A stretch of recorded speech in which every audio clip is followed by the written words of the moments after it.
Hi friends, പുതിയൊരു വീഡിയോയിലേക്ക് എല്ലാവർക്കും സ്വാഗതം. പാർവതി സ്റ്റോക്ക് റൂമിൽ ഉറങ്ങുന്ന സമയത്ത് അവിടേക്ക് നന്ദൻ വരികയാണ്. എന്നിട്ട് നന്ദനാണ് അവിടെ ഫാൻ വെച്ചത് എന്നുള്ള ഭാവത്തിലാണ് പാർവതിയെ പറഞ്ഞു തെറ്റിദ്ധരിപ്പിക്കുന്നത്.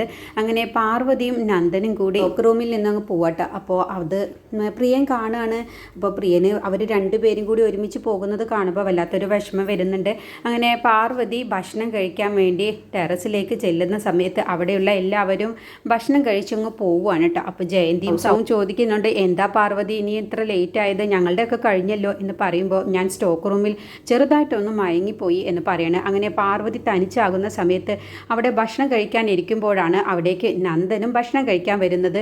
അപ്പോൾ നന്ദൻ പറയണേ, എന്താണെന്ന് സ്പെഷ്യൽ പാർവതി നിനക്ക് എന്ന് ചോദിക്കുമ്പോൾ മോരുകറിയും ഒരു തോരനുമാണെന്നൊക്കെ പറയട്ടെ. അപ്പോൾ നന്ദൻ പറയണേ, എനിക്ക് നല്ല ഇഷ്ടമാണ് മോരുകറി, എനിക്ക് കുറച്ച് തരുമോ പാർവതി എന്ന് ചോദിക്കുക. അതിനെന്താ, ഞാൻ തരാമല്ലോ എന്ന് പറയട്ടോ. അങ്ങനെ പാർവതി നന്ദന് ആ ഭക്ഷണം അങ്ങ് കൊടുക്കുന്ന സമയത്ത് തന്നെ ആ ഭക്ഷണം അങ്ങ് വാങ്ങാൻ ഒരുങ്ങുമ്പോഴത്തേക്കും ആ പാത്രത്തോടു കൂടി അങ്ങ് വീണ്. അപ്പോൾ നന്ദനും പാർവതിക്കും അത് വല്ലാത്ത വിഷമാവാണ്. അപ്പോൾ നന്ദൻ പറയണേ, ഏതായാലും നീ കഴിക്കാൻ വേണ്ടി വന്ന ഭക്ഷണമൊക്കെ ഞാൻ കാരണം അതെല്ലാം നിലത്ത് പോയില്ലേ, എങ്കിൽ പാർവതി നമുക്ക് ഒരുമിച്ച് കഴിക്കാം, ഞാൻ കൊണ്ടുവന്നത് കഴിക്കാം എന്ന് പറയുമ്പോൾ അത് വേണ്ട സാർ, എനിക്ക് വിശപ്പൊന്നും ഇല്ല എന്ന് പറയുമ്പോൾ അത് പറ്റില്ല, ഞാൻ കൊണ്ടുവന്ന ഭക്ഷണം നമുക്ക് രണ്ടുപേർക്കും കൂടി പങ്കിട്ട് കഴിക്കാം എന്ന് പറയണേ. അങ്ങനെ പാർവതിയെ നന്ദൻ ഒരുപാട് നിർബന്ധിക്കുന്നത് കൊണ്ട് പാർവതി നന്ദനോടൊപ്പം ചേർന്ന് ഭക്ഷണം കഴിക്കാൻ വേണ്ടി അങ്ങ് ഒരുങ്ങുകയാണ്. അങ്ങനെ നന്ദൻ പാത്രം തുറക്കുന്ന ആ സമയത്താണ് അതിൽ ഇതെന്ത് കറിയാണെന്ന് ചോദിക്കുമ്പോൾ ഇത് മീൻകറിയാണ് എന്ന് പറയുമ്പോൾ പാർവതി അങ്ങ് അയ്യോ സാറേ എനിക്ക് വേണ്ട എന്ന് പറയട്ടോ. അയ്യോ അങ്ങനെ പറയല്ലേ പാർവതി, നിൻ്റെ ഭക്ഷണമൊക്കെ ഞാൻ കാരണം നിലത്ത് പോയില്ലേ, ഇത് എൻ്റെ അമ്മ ഉണ്ടാക്കിയ മീൻകറിയാണ്, നല്ല സ്വാദുള്ള മീൻകറിയാണ്, എൻ്റെ അമ്മ എന്തുണ്ടാക്കിയാലും നല്ല രുചിയാണ്, നീ ഒന്ന് കഴിച്ചു നോക്കി എന്ന് പറയുമ്പോൾ പാർവതി പറയണേ, അയ്യോ സാറേ എന്നോട് ക്ഷമിക്കണം, എനിക്ക് മീൻകറി ഇഷ്ടമില്ല, അതെന്താ നിൻ്റെ തൊണ്ടയിൽ മുള്ളു കുടുങ്ങുമെന്ന് കരുതിയിട്ടാണോ എന്ന് ചോദിക്കും. അയ്യോ സാറേ അതൊന്നുമല്ല, ഞാൻ നല്ല ചെറുതാകുന്ന സമയത്ത് മീൻകറി കൂട്ടി എനിക്ക് ഛർദ്ദൽ വന്നു, അതിൻ്റെ ശേഷം എനിക്ക് മീൻകറി തീരെ പിടിക്കില്ല, അതുകൊണ്ടാണ് എന്ന് പറയട്ടെ. അപ്പോൾ നന്ദൻ വീണ്ടും നിർബന്ധിക്കുകയാണ്. അപ്പോൾ പാർവതി പറയാണ്, വേണ്ട സാറേ എനിക്ക് വേണ്ട, ഇനി ഛർദ്ദിക്കൊന്നുമില്ല, ഇനി ഇത് കഴിച്ചു നോക്ക് എന്ന് പറഞ്ഞ് നന്ദൻ വീണ്ടും നിർബന്ധിക്കുമ്പോൾ പാർവതി എനിക്ക് വേണ്ട എന്ന് പറഞ്ഞ് അവിടെ നിന്ന് അങ്ങ് പോവാൻ ഒരുങ്ങാണ്. അപ്പോഴാണ് അവിടേക്ക് പ്രിയൻ വരുന്നത് ഭക്ഷണം കഴിക്കാൻ വേണ്ടിയിട്ട്. അപ്പോൾ പ്രിയൻ പാർവതി നീ ഭക്ഷണം കഴിച്ചോ എന്ന് ചോദിക്കുമ്പോൾ അത് പിന്നെ എന്ന് പറയട്ടോ. ഇല്ല എൻ്റെ ഭക്ഷണമൊക്കെ നിലത്ത് പോയി എന്ന് പറയുമ്പോൾ അയ്യോ അതെന്ത് പറ്റി എന്ന് ചോദിക്കുകയാണ്. അപ്പം നന്ദൻ പ്രിയനെ കാണുമ്പോൾ ഇവനെന്തിനാ ഈ സമയത്ത് ഇപ്പോൾ ഇവിടേക്ക് വന്നത് എന്നുള്ള ഭാവത്തിലാണ് നന്ദൻ നോക്കുന്നത് കേട്ടോ. അങ്ങനെ പ്രിയൻ പറയണേ, നീ ഏതായാലും ഭക്ഷണം കഴിച്ചില്ലല്ലോ, എന്നാൽ നീ ഈ ഭക്ഷണം കഴിച്ചോ, ഞാൻ ഏതായാലും കൊണ്ടുവന്ന ഭക്ഷണം കഴിച്ചോ എന്ന് പറയുമ്പോൾ അയ്യോ പ്രിയൻ ചേട്ടാ എനിക്കതൊന്നും വേണ്ട എന്ന് പറയുമ്പോൾ നീ ഭക്ഷണം കഴിക്ക് പാർവതി, നീ വെറുതെ പട്ടിണി കിടക്കണ്ട, ഞാൻ എന്തായാലും പുറത്ത് പോയി കഴിച്ചോളാം, നീ ഇത് കഴിച്ചോ എന്ന് പറഞ്ഞ് നിർബന്ധിച്ച് പാർവതിക്ക് ആ ഭക്ഷണം അങ്ങ് കൊടുക്കുന്ന സമയത്ത് നന്ദൻ തൊട്ടരികിൽ ആ തൊട്ടപ്പുറത്ത് ഇരിക്കുകയല്ലേ. അപ്പോൾ ആ സമയത്ത് പാർവതിക്ക് മീൻകറിയുടെ സ്മെല്ല് പറ്റുന്നില്ല എന്ന് പാർവതി പറയണേ. അപ്പോൾ പ്രിയൻ പറയണേ, എന്ന് നമുക്കങ്ങ് മാറിയിരിക്കാം എന്ന് പറഞ്ഞ് അപ്പുറത്തേക്ക് പ്രിയനും പാർവതി അങ്ങ് മാറിയിരിക്കുകയാണ്. അപ്പോൾ നന്ദൻ അത് ഒട്ടും തന്നെ ഇഷ്ടപ്പെടുന്നില്ല. അങ്ങനെ നന്ദന് ഭക്ഷണം കഴിക്കാൻ പോലും തോന്നുന്നില്ല. അങ്ങനെ ഭക്ഷണം തുറന്നു വെച്ച നന്ദന് ദേഷ്യം പിടിച്ചിട്ട് ഭക്ഷണം അങ്ങനെ ഞവിടുകയാണ് കേട്ടോ. ദേഷ്യത്തോട് കൂടിയിട്ട് അവൾ എൻ്റെ ഭക്ഷണം കഴിക്കാതെ അപ്പുറത്ത് പോയി പ്രിയൻ്റെ ഭക്ഷണം കഴിക്കുന്നു എന്നുള്ള ഭാവത്തിൽ ഞാൻ എങ്ങനെയെങ്കിലും അവളെ വളച്ചെടുക്കണം എന്ന് കരുതിയതാണ്, ഞാനാണ് നീ അന്വേഷിക്കുന്ന ഗന്ധർവൻ എന്ന് എങ്ങനെയെങ്കിലും അവളെ വിശ്വസിപ്പിക്കണം എന്നൊക്കെ കരുതിയതാണ് എന്നൊക്കെ നന്ദൻ മനസ്സിൽ ചിന്തിക്കുകയാണ്. അങ്ങനെ പാർവതിയും പ്രിയനും അപ്പുറത്തിരുന്ന് ഭക്ഷണം കഴിക്കട്ടോ. അപ്പോൾ പ്രിയൻ പറയാൻ, നീ കഴിച്ചോ, ഇതിൽ മീൻകറി ഒന്നുമല്ല, ഇത് അമ്മ ഉണ്ടാക്കി തന്നതാണ് എന്ന് പറഞ്ഞു കൊടുക്കുമ്പോൾ ഇത് മൊത്തത്തിൽ എന്താ എനിക്ക് തരുന്നത് പ്രിയൻ ചേട്ടാ, അപ്പോൾ പ്രിയൻ ചേട്ടന് കഴിക്കണ്ടേ എന്ന് ചോദിക്കുമ്പോൾ ഞാനും കഴിച്ചോളാം എന്ന് പറയണം. അങ്ങനെ പാർവതിയും പ്രിയനും ഒരുമിച്ചിരുന്ന് ഒരു പാത്രത്തിൽ ഇരുന്നുകൊണ്ട് കഴിക്കുകയാണ് കേട്ടോ. അപ്പോൾ അത് വല്ലാത്ത സന്തോഷം വരികയാണ് പ്രിയന്, ഇങ്ങനെ ഒരു അവസരം എനിക്ക് കിട്ടിയല്ലോ എന്നുള്ള സന്തോഷമാണ് കേട്ടോ മനസ്സിൽ വരുന്നത്. അപ്പോൾ നന്ദനാണെങ്കിൽ ഇത് കണ്ടിട്ട് സഹിക്കാൻ കഴിയാത്തത് കൊണ്ട് നന്ദൻ പെട്ടെന്ന് തന്നെ ഭക്ഷണം കഴിക്കാതെ അത് അടച്ചു വെച്ച് അങ്ങ് ഇറങ്ങി പോവുകയാണ് കേട്ടോ. പിന്നീട് നന്ദനും മുക്തയും കൂടി അടുത്ത പ്ലാൻ ഒരുക്കുകയാണ്. നന്ദൻ മുക്തയുടെ അടുത്തേക്ക് ചെന്നിട്ട് ഇന്ന് തന്നെ എങ്ങനെയെങ്കിലും ഒരു വഴി കണ്ടെത്തണം, ഇനി ഗന്ധർവൻ ഞാനാണെന്നുള്ളത് അവളെ എങ്ങനെയെങ്കിലും മനസ്സിലാക്കിപ്പിക്കണം എന്നുള്ള ആ ഒരു ചിന്തയോട് കൂടിയിട്ടാണ് അവർ രണ്ടുപേരും കൂടി പ്ലാൻ ചെയ്യുന്നത്. അപ്പോൾ മുക്ത പറയണേ, ഞാൻ ഏതായാലും ഒരു പ്ലാൻ തയ്യാറാക്കിയിട്ടുണ്ട്, ഇന്നിപ്പോൾ ഹോസ്റ്റലിലേക്ക് ഗന്ധർവൻ അയച്ചതാണെന്നും പറഞ്ഞ് ഒരു ലെറ്ററും ഒരു സെറ്റ് കുപ്പിവളയും ഞാൻ കൊടുത്തു വിടുന്നുണ്ട്, അവൾ അത് കണ്ണും പൂട്ടി വിശ്വസിച്ചോളും, ഗന്ധർവനാണെന്ന് അവൾ വിശ്വസിച്ചോളും, അതോടുകൂടി നീയാണ് ഗന്ധർവൻ എന്ന് അവൾ പൂർണ്ണമായും വിശ്വസിച്ചോളും എന്നൊക്കെ മുക്ത നന്ദനോട് പറയാണ്. അങ്ങനെ ഹോസ്റ്റലിലേക്ക് ഒരു കൊറിയറുമായിട്ട് ആൾ ചെല്ലുകയാണ്.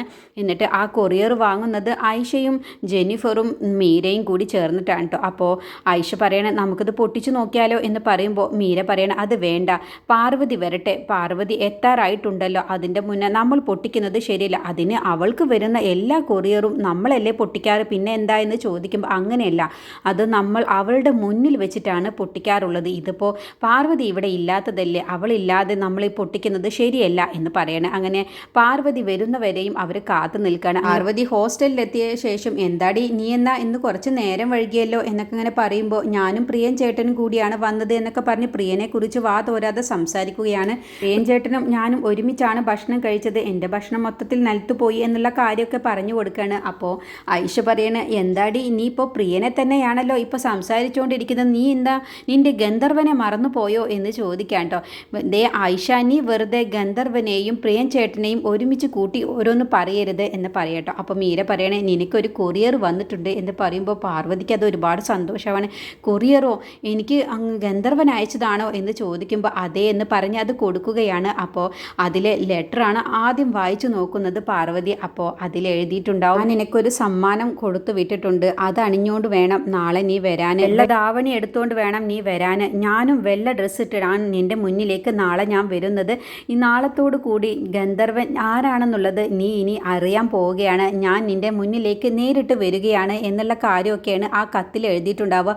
അങ്ങനെ ഗന്ധർവൻ പാർവതിക്ക് മുന്നിൽ നാളെ തന്നെ വരും എന്നങ്ങ് പറഞ്ഞതോടുകൂടി അതിൽ വായിച്ചതോടുകൂടി പാർവതിക്ക് ഒരുപാട് സന്തോഷമാവട്ടെ. അപ്പോൾ ഐഷയും മീരയും ജെനിഫറും അപ്പോൾ നിൻ്റെ കാത്തിരിപ്പിനൊരു അവസാനമാവുകയാണല്ലോ പാർവതി എന്ന് പറയട്ടെ. അങ്ങനെ ആ ഒരു സമ്മാനം തുറന്നു നോക്കുന്ന സമയത്ത് അതിൽ സെറ്റ് കുപ്പിവളയാണ്. അപ്പോൾ ഐഷയും മീരയും ജെനിഫറും പറയണ അത് ശരി, നാളെ വെളുത്ത ധാവണി എടുത്തുകൊണ്ട് ചെല്ലണം എന്ന് പറഞ്ഞ് ഇപ്പോൾ ഇതാ കുപ്പിവളയും വെളുത്ത കളറാണല്ലോ എന്ന് പറയട്ടോ. അങ്ങനെ അതെന്താ നീ ഇതെന്താ ഇനി തുറന്നു നോക്കാത്തത്, ഇത് നീ എന്താ ഇത് അണിയാത്തത് എന്നൊക്കെ അവർ ചോദിക്കുമ്പോൾ അത് പിന്നെ നിനക്കെന്താ നാണമാണോ എന്ന് ചോദിക്കാട്ടോ. അങ്ങനെയൊന്നുമില്ല എന്ന് പറഞ്ഞ് പാർവതി ആ കുപ്പിവളകൾ എടുത്ത് കയ്യിലങ്ങ് അണിയാൻ വേണ്ടി ഒരുങ്ങാണ്. അങ്ങനെ വല്ലാത്ത ടൈറ്റ് തോന്നണം. അപ്പോൾ ഇതെന്താ എനിക്ക് തീരെ കൊള്ളുന്നില്ലല്ലോ, ഇത് നല്ല ടൈറ്റ് ഉണ്ട് എന്ന് പറയുമ്പോൾ എന്താടി നിൻ്റെ ഗന്ധർവൻ എന്താ അളവ് തെറ്റിയോ, നിൻ്റെ എല്ലാ കാര്യങ്ങളും അറിയുന്ന നിൻ്റെ ഗന്ധർവൻ എന്താ നിൻ്റെ കയ്യിലെ അളവ് അറിയുന്നില്ലല്ലോ എന്നൊക്കെ പറഞ്ഞ് ഐഷയും ജെനിഫറും ഒന്ന് കളിയാക്കുന്ന സമയത്ത് മീര പറയണേ നീ ഒന്ന് വെറുതെ ഇരിക്കടി എന്ന് പറയണേ. അങ്ങനെ ഇല്ല, എനിക്കത് എൻ്റെ കയ്യിലെ അളവൊക്കെ ശരിയാണ്, ഞാൻ കുറച്ച് എണ്ണ തടവിയിട്ട് ഇതിട്ട് കഴിഞ്ഞാൽ ഉറപ്പായും എൻ്റെ കയ്യിൽ കൊള്ളുമെന്ന് പറഞ്ഞ് പാർവതി വീണ്ടും ആ വളകൾ കയ്യിലങ്ങ് കുത്തി നിറച്ച് കയറ്റാൻ വേണ്ടി നോക്കണ്ടോ. അപ്പോഴൊക്കെ നല്ല ടൈറ്റാണ്. അപ്പോൾ എല്ലാ വളകളും അങ്ങ് പൊട്ടിപ്പോവുകയാണ്. അതോടുകൂടി അങ്ങ് വിഷമാവുകയാണ് പാർവതിക്കും മീരയ്ക്കും ജെനിഫറിനും ഐഷയ്ക്കൊക്കെ വിഷമാവട്ടെ. ഒരു വള പോലും ഇല്ലാതെ എല്ലാ വളകളും അങ്ങ് താഴെ വീണ് അങ്ങ് ഉടഞ്ഞു പോവുകയാണ്.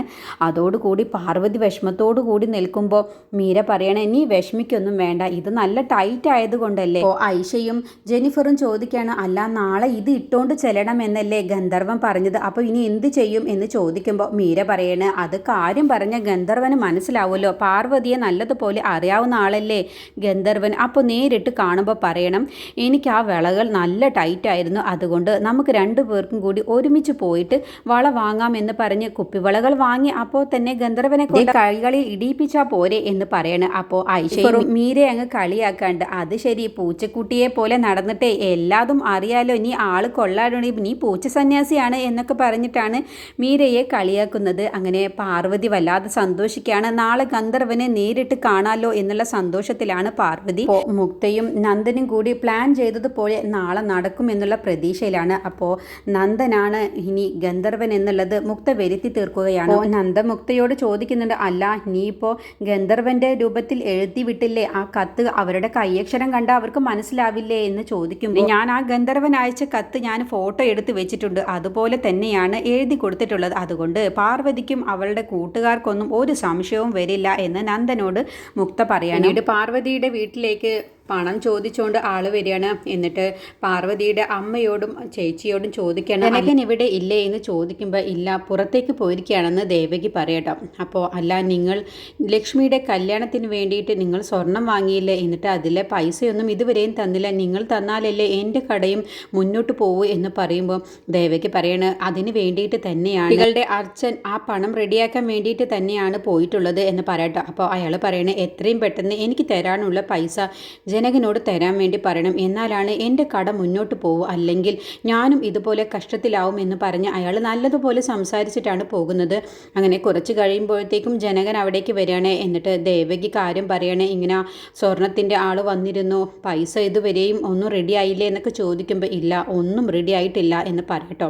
അപ്പോൾ ലക്ഷ്മിക്കൊക്കെ അത് കേട്ടുകൊണ്ട് നിൽക്കുമ്പോൾ വിഷമാവാണ്. അപ്പോഴാണ് പാർവതി ഫോൺ വിളിക്കുന്നത്. അപ്പോൾ ആരാണ് ഫോണിൽ എന്ന് ദേവകി ചോദിക്കുമ്പോൾ പാർവതിയാണെന്ന് പറയുമ്പോൾ ഒന്നും തന്നെ അവളെ അറിയിക്കേണ്ട, അവൾ അവിടെ മനസമാധാനത്തിൽ നിന്നോട്ടെ, എന്തിനാണ് ഇവിടുത്തെ വിഷമങ്ങൾ അറിയിച്ച് ഇനിയും അവരോടെങ്കിലും പൈസ കടം വാങ്ങി അയക്കും, അതിലും ഭേദം അത് വേണ്ട, അവളെ അറിയിക്കേണ്ട എന്ന് ദേവകി പറയട്ടോ. അങ്ങനെ പാർവതിയുമായിട്ട് സംസാരിക്കുകയാണ്. അപ്പോൾ എന്താണ് മോളെ നിൻ്റെ വിശേഷം എന്നൊക്കെ ചോദിക്കുമ്പോൾ എനിക്കിവിടെ സുഖമാണ് അച്ഛാ. എന്താ അച്ഛൻ്റെ സൗണ്ട് വല്ലാതിരിക്കുന്നുണ്ടല്ലോ, എന്ത് പറ്റി, അച്ഛന് അസുഖമാണോ എന്ന് ഇല്ല മോളെ എന്ന് പറയട്ടോ.